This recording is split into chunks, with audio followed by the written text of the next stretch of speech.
may mga video, may mga salita, may mga pahayag na kailangang patunayan.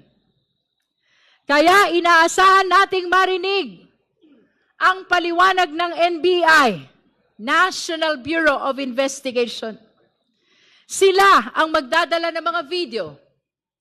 Sila ang tutulong sumagot sa mga karagdagang katanungan tungkol sa mga ito. So let us be clear. This is no longer just about discrepancies. This is now about character. Sino ba talaga ang vice-presidente? Siya ba talaga ito? Ang vice-presidente? Ang ikalawang pinakamataas na opisyal ng Republika ng Pilipinas na malinaw na nagbanta sa buhay ng presidente, na nag-utos na patayin ang presidente.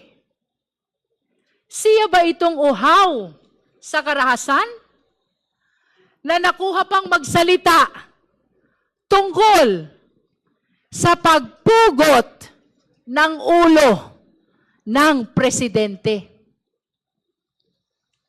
Is she a public servant bound by the same laws as the person on the street?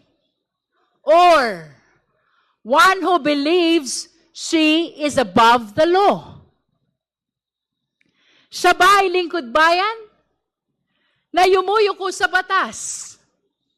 O isang makapangyarihang tao na gustong paluhurin ang batas?